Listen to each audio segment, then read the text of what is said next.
প্রশ্ন ফাঁসের এই টাকায় আবেদ আলী অর্জন করেন বিপুল সম্পদ। ঢাকা রিয়েল মসজিদের মিম্বারে দাঁড়িয়ে মুসল্লিদের উদ্দেশ্যে দেয়া বক্তব্য, যে কোনো পরিস্থিতিতে নামাজ আদায়, বাবা ছেলের বিলাসবহুল গাড়ি দিয়ে এলাকায় গণসংযোগ, রাষ্ট্রের গুরুত্বপূর্ণ ব্যক্তির সাথে ছবিসহ সার্বিক কার্যক্রম দেখে মনে হতেই পারে স্বনামধন্য শিল্পপতি তিনি। কিন্তু না, বাংলাদেশ সরকারি কর্ম কমিশনের সাবেক চেয়ারম্যানের গাড়ি চালক সৈয়দ আবেদ আলী। কুলি থেকে আবেদ আলী কোটিপতি হওয়ার গল্প বাংলা সিনেমার গল্পকেও হার মানাবে।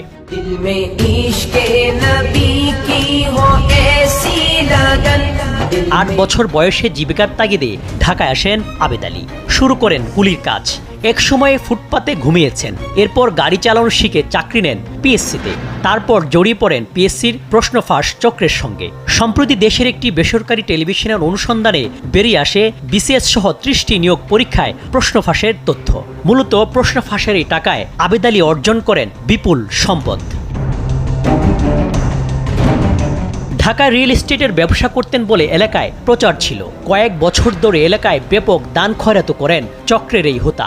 সামাজিক কার্যক্রম ছবি তুলে বাবা ছেলের ফেসবুক পোস্ট করে ব্যাপকভাবে প্রচার করেন। গাড়ি চালক ফেসবুক পেজে একটি হোটেল নির্মাণেরও তথ্য দেন। শুধু সম্পদ অর্জন করেই শান্ত হননি, ক্ষমতাসীন দলের নাম ব্যবহার করে চেয়েছিলেন মাদারীপুর ডারাস উপজেলা পরিষদের চেয়ারম্যান হতে। রাজনীতির মাঠে ময়দানে কোটি টাকার গাড়িতে চড়ে গণসংযোগ করেন আবেদ আলী ও তার ছেলে ছাত্রলীগ নেতা সোহানুর রহমান সিয়াম। গাড়ি চালক আবেদ আলীর ছেলে সিয়াম বর্তমানে ঢাকা উত্তর ছাত্রলীগের ত্রাণ ও দুর্যোগ ব্যবস্থাপনা বিষয়ক সম্পাদক। সিয়ামের লাইফস্টাইলও রাজকীয়, ব্যবহার করেন কয়েকটি দামি গাড়ি। গত কুরবানির ঈদে দামি গাড়িতে চড়ে মাংস বন্টনও করেন। কুলি থেকে বাবার উত্থান নিয়ে ছেলে সোহানুর সম্প্রতি একটি সমাবেশে বক্তব্য দেন। আবেদ আলী নিজ গ্রামে নির্মাণ করেন বিলাসবহুল বাড়ি, কুয়াকাটায় হোটেল, বাড়ির পাশে করেছেন মসজিদ।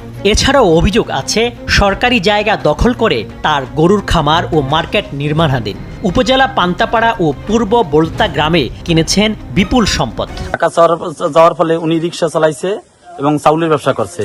ব্যবসার পরে আস্তে আস্তে ধাপে ধাপে ধাপে যখন সেনা হয়েছে তখন চাকরি করলো। স্বল্প আয়ের একজন গাড়ি চালক কিভাবে এত সম্পদের মালিক হন তা নিয়ে সামাজিক যোগাযোগ মাধ্যমে চলছে নানা প্রতিক্রিয়া।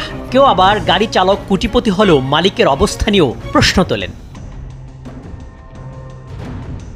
সোমবার রাতে প্রশ্নফাঁসের অভিযোগে আবেদ আলী ও তার ছেলে সিয়াম সহ 17 জনকে গ্রেপ্তার করেছে সিআইডি। বিল্লাল হোসেন, RTV, ঢাকা।